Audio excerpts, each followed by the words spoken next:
कल इस आयत करीमा में अल्लाह रब्बुल इज़्ज़त ने जिन चीज़ों को हराम किया है उन जानवरों का बयान गुज़रा। अब यहाँ से अल-यौम अकमलतु लकुम दीनकुम की इस आयत में ये जो कहा गया कि आज मैंने तुम्हारे लिए तुम्हारा दीन मुकम्मल कर दिया, तो इस दीन के मुकम्मल होने से क्या मुराद है, तो इसकी भी कुछ वजाहत कल हमने सुनी थी कि इससे मुराद ये है कि जो अरफात के मैदान में अल्लाह रब्बुल इज़्ज़त ने जितने भी सहाबा हज में शामिल थे वो सारे के सारे मुसलमान थे। कोई मुशरिक उस वक्त हज में शामिल न हो सका, तो इस एतबार से अल्लाह रब्बुल इज़्ज़त ने दीन को मुकम्मल कर दिया। या इससे मुराद दीन का गलबा है, या इससे मुराद ये है कि इस्लाम क़यामत तक के लिए आखिरी दिन है, या ये है कि अब हलाल व हराम जो चीज़ें थी वो मुकम्मल हुई, इसके बाद अब हलाल व हराम के अब कोई अहकाम नाजिल नहीं होंगे, इस एतबार से दीन मुकम्मल हुआ। तो मुख्तलिफ तफसीरें हमने कल इसकी समाअत फरमाई। एक तफसीर ये भी थी कि ये दीन अब क़यामत तक के लिए बाकी रहेगा, कोई नया दीन नहीं आएगा, इस एतबार से भी दीन मुकम्मल हो गया। दीनी कामयाबी के दिन खुशी मनाना जायज़ है। अब चूँकि इस आयत ही के हवाले से ये बात है, इस आयत के मुतालिक बुखारी और मुस्लिम के अंदर एक हदीस है जिसमें यह है कि हज़रत उमर रदी अल्लाह ताला अन्हु के पास एक यहूदी आया और उसने कहा कि ए अमीरुल मुमिनीन रदी अल्लाह ताला अन्हु, आपकी किताब में एक आयत है, अगर वो हम यहूदियों पर नाजिल हुई होती तो हम उसके नाजिल होने के दिन ईद मनाते। यानी कि हज़रत उमर के पास आकर उस यहूदी ने क्या कहा कि तुम्हारी जो मजहबी दीनी किताब है उस किताब में एक आयत ऐसी नाजिल हुई है कि वो आयत अगर हमारे ऊपर नाजिल होती या हमारे दीन में होती तो जिस दिन वो आयत नाजिल हुई होती ना, हम उस दिन को ईद का दिन मनाते। हज़रत उमर फारूक आज़म रदी अल्लाह ताला अन्हु ने उससे फरमाया वो कौन सी आयत है, तो उस यहूदी ने यही कहा कि अल यौम अकमलतु लकुम दीनकुम, ये जो आयत है वही उसने पढ़कर सुनाई। तो आप रदी अल्लाह ताला अन्हु ने फरमाया मैं उस दिन को जानता हूँ जिसमें ये आयत नाजिल हुई थी। यानी हज़रत उमर ने कहा मैं जानता हूँ कि ये आयत कब नाजिल हुई थी, मैं उस दिन को जानता हूँ, उसके नाजिल होने के मकाम को भी पहचानता हूँ, और वो मकाम अरफात था और वो दिन जुमा का दिन था। यानी इसमें भी हज़रत उमर रदी अल्लाह ताला अन्हु ने इशारतन ये बताया कि ये अरफा का दिन था जिसको हम बहुत बड़ा दिन मानते हैं, जुमा का दिन था, वैसे ही जुमा का दिन ईद का दिन होता है, और वो मकाम अरफात था कि जहाँ पर ये आयत करीमा नाजिल हुई वो भी हमारे नज़दीक मोतबर है। इसी तरह आप रदी अल्लाह ताला अन्हु की मुराद उससे ये थी कि हमारे लिए वो दीन ईद ही का दिन है। यानी ये बताकर हज़रत उमर ने ये बता दिया कि हमारे लिए भी वो जो दिन था अरफात का वो ईद ही का दिन है। नीज इसी तरह तिरमिज़ी शरीफ में भी एक हदीस पाक है इसी आयत के मुतालिक, हज़रत अब्दुल्ला इब्न अब्बास रदी अल्लाह ताला अन्हुमा से मरवी है कि आप रदी अल्लाह ताला अन्हु से भी एक यहूदी ने ऐसा ही सवाल किया था या ऐसा ही कहा था। तो आप रदी अल्लाह ताला अन्हु ने भी फरमाया कि जिस रोज़ ये नाजिल हुई उस दिन 2 ईदें थीं। हज़रत अब्दुल्ला इब्न अब्बास ने कहा, उनसे भी किसी यहूदी ने पूछा तो कहा कि जिस दिन वो नाजिल हुई हमारे लिए तो उस दिन 2 ईदें थी, एक तो वो जुमा का दिन था और दूसरा वो 9वीं ज़िलहिज्जा का दिन था, यानी अरफा का दिन था। तो ये दोनों दिन हमारे लिए ईद के दिन है। तो इससे मालूम हुआ कि किसी दीनी कामयाबी के दिन खुशी का दिन मनाना ये जायज़ है, और सहाबाई किराम रदी अल्लाह ताला अन्हुम से भी साबित है। यानी इस आयत से यह साबित होता है जैसा कि यहूदी ने आकर हज़रत उमर से कहा कि अगर वो आयत हम पर नाजिल होती या हमारे पास होती, जिस दिन उतरती हम उस दिन को ईद मनाते। यानी इतनी खुशी की बात है। तो जिस दिन कोई चीज़ मिल जाए, अल्लाह की नेमत मिले या कोई दिन खुशी का दिन हो, तो उस दिन खुशी का इजहार करना ये सहाबा का तरीक़ा है और कुरान का भी हुक्म है। इससे मालूम हुआ कि किसी दीनी कामयाबी के दिन को खुशी का दिन मनाना जायज़ है। जैसा कि अल्लाह ने यह आयत नाजिल फरमाई कि दीन मुकम्मल हो गया, तो इस दिन को सहाबा ने ईद का दिन माना।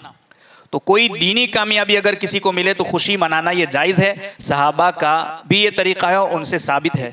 वरना हज़रत उमर और हज़रत अब्दुल्ला इब्न अब्बास रदी अल्लाह ताला अन्हुमा साफ फरमा देते कि जिस दिन कोई खुशी का वाक़या हो उसकी यादगार कायम करना और उस रोज़ को ईद मनाना हम बिदअत जानते हैं। अगर ऐसा कुछ होता, उसने कहा कि हम ईद मनाते हम पर नाजिल होती, यहूदी के कहने पर ये फौरन कह देते हैं कि अगर हमारे नज़दीक अगर ये बिदअत यानी होता सहाबा के नज़दीक, तो हज़रत अब्दुल्ला इब्न अब्बास भी और हज़रत उमर भी फ़ौरन ये जवाब देते कि हमारे लिए जब कोई खुशी का वाक़या नहीं पेश आया तो उस दिन खुशी का इजहार करना या कायम करना ये बिदअत जानते हैं, मगर उन्होंने ऐसा नहीं कहा। इससे साबित हुआ कि ईद मीलाद मनाना भी जायज़ है, क्योंकि वो अल्लाह अज़्ज़ व जल की सबसे अजीम नेमत की यादगार और शुक्रगुजारी है। यानी इसी से पता चला कि जिस दिन कोई दीनी कामयाबी मिल जाए या जिस दिन कोई ऐसी दीनी खुशी मिल जाए, उस दिन खुशी का इजहार करना ये सहाबा का तरीका है, और ये कोई शिरक या बिदात या कोई नया तरीका नहीं है। इसी से पता चला कि जब कुरान की एक आयत मिल जाए तो सहाबा उस दिन को ईद मनाए, तो जिस दिन साहिब कुरान आ जाए उस दिन को क्यों ना ईद का दिन मनाया जाए, जिनके सदक़े में अल्लाह ने कुरान नाजिल फरमाया, व अतममतु अलैकुम निअमती, और मैंने तुम पर अपनी नेमत पूरी कर दी। क्या मुराद है? मुराद ये है कि मक्का मुकर्रमा फतेह फरमाकर मैंने तुम पर अपनी नेमत को पूरा कर दिया। यानी फतेह मक्का तुम्हें जैसी नेमत तुम्हें देकर मैंने तुम्हारी जो नेमत थी या फतेह फरमाकर तुम पर अपनी नेमत को मैंने पूरा कर दिया। मक्का मुकर्रमा की फतेह अल्लाह अज़्ज़ व जल की अजीम नेमत थी, तो ये फतेह देकर अल्लाह ने अपनी नेमत को पूरा कर दिया। और आगे फरमाया व रदीतु लकुमुल इस्लाम दीना, और तुम्हारे लिए इस्लाम को दीन पसंद फरमाया। यानी तुम्हारे लिए जो दीन अल्लाह ने पसंद किया वो इस्लाम को पसंद किया। यानी अल्लाह फरमाता है मैंने तुम्हारे लिए दीन के तौर पर इस्लाम को पसंद कर लिया कि उसके सिवा कोई और दीन कबूल नहीं है। और ये मुख्तलिफ आयतों के अंदर भी अल्लाह ने फरमाया कि इन्ना दीन इंदल्लाहिल इस्लाम, कि बेशक अल्लाह के नज़दीक पसंदीदा दीन दीन इस्लाम ही है। अब इस आयत से कई अहकाम मालूम होते हैं कि अल्लाह रब्बुल इज़्ज़त ने दीन तुम्हारे लिए इस्लाम पसंद फरमाया, या पूरी आयत से भी जो अहकाम मालूम होते हैं वो ये है। पहला कि सिर्फ इस्लाम अल्लाह अज़्ज़ व जल को पसंद है, यानी जो अब दीन मोहम्मदी की सूरत में है, बाकी सब दीन अब नाकाबिल कबूल हैं। यानी कोई अपने आप को ईसाई कहता है, कोई अपने आप को यहूदी मजहब से कहता है, कोई अपने आप को चाहे दुनिया का कोई भी दीन हो, मगर अल्लाह के नज़दीक पसंदीदा दीन कौन सा है? दीन इस्लाम है। अब वो कोई आसमानी दीन का भी कोई अगर दावा करता हो तो वो भी अल्लाह की बारगाह में अब पसंद, क्योंकि अब ये दीन जो पसंदीदा है वो दीन मोहम्मदी की सूरत में क़यामत तक के लिए वो इस्लाम ही है। दूसरा ये हुक्म मालूम हुआ इस आयत से कि इस आयत के नुज़ूल के बाद क़यामत तक इस्लाम का कोई हुक्म मनसूख नहीं हो सकता। जब दीन यही है अल्लाह के नज़दीक अब क़यामत तक के लिए, तो अब इसके जितने भी अहकाम हैं अब कोई हुक्म इसका मनसूख नहीं हो सकता।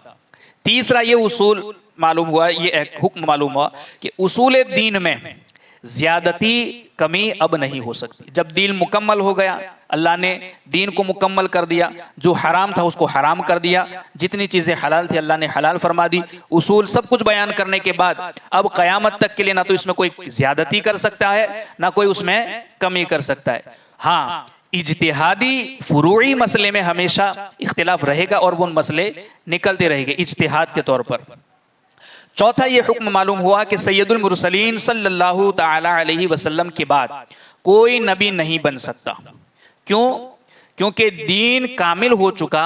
अब सूरज निकल आने के बाद चराग की रोशनी का अब कोई ज़रूरत उसकी बाकी नहीं रहती। तो अब जब दीन मुकम्मल हो गया, सरकार ने आकर दीन को मुकम्मल कर दिया, तो अब उनके आने की तशरीफ आवरी के बाद जब दीन मुकम्मल हो गया तो गोया सूरज निकल आने पर चराग की जरूरत नहीं। लिहाजा कादियानी झूठे बेदीन और खुदा अज़्ज़ व जल के कलाम और दीन को नाकिस समझने वाले हैं। जब दीन मुकम्मल हो गया अब इसमें कोई तब्दीली नहीं हो सकती। हलाल और हराम के हवाले से ज़्यादती और कमी के हवाले से तो नबी भी आखिर आ गया, अब कोई नया नबी भी नहीं आ सकता, क्योंकि दीन यही आखिरी है क़यामत तक के लिए। तो अब कोई नया नबी भी नहीं हो सकता। हाँ, जो अगर झूठ नबूवत का दावा करे तो गोया वो झूठा है, अल्लाह के कलाम का मुनकिर है और वो मुनकिर काफिर है। पांचवा ये हुक्म मालूम हुआ कि इस्लाम को छोड़कर कोई लाखों नेकियां करे, खुदा अज़्ज़ व जल को प्यारा नहीं, क्योंकि अल्लाह ने फरमाया व रदीतु लकुमुल इस्लाम दीना, मैंने तुम्हारे लिए दीन के तौर पर इस्लाम को पसंद फरमाया। अब कोई इस दीन को छोड़कर किसी और दिन में रहकर लाखों नेकियां करे तो अल्लाह को उससे कोई सरोकार नहीं है। तो लाखों नेकियां करे, अल्लाह को प्यारा नहीं, क्योंकि इस्लाम जड़ है और आमाल उसकी शाखें हैं, और पत्ते जड़ कट जाने के बाद शाखों और पत्तों को पानी देना बेकार है। यानी जो जड़ ही से कटा हुआ हो, फिर वो लाख अमल कर ले तो वो सारा बेकार है। अगर इस्लाम से वाबस्ता है, फिर अगर कोई नेक अमल करता है तो उसके अमल का उससे बदला मिलेगा। मगर इस्लाम ही से उसका ताल्लुक कटा हुआ है, फिर वो लाख नेकियां करता फिरे, भलाई के काम करता फिरे, वो सजदों पर सजदे करता फिरे, मगर इस्लाम ही से टूटा हुआ है तो उसकी ये नेकियां बेकार है। फिर आगे अल्लाह रब्बुल इज्जत ने फरमाया फमानित्तुर रफी मखमसतिन, यानी कि इस आयत में जो ऊपर गया ना कि हमने ये हराम किया, मुर्दार हराम किया, खून हराम किया, सुअर का गोश्त हराम किया, बेधारदार चीज से मारा गया जानवर हराम किया, जो गिर कर मर गया वो हराम किया। तो जितनी हराम चीजें गिनवाई, उसके बाद आखिर में फरमाया कि जो भूख प्यास की शिद्दत में मजबूर हो, यहां उस मजबूरी को बयान किया।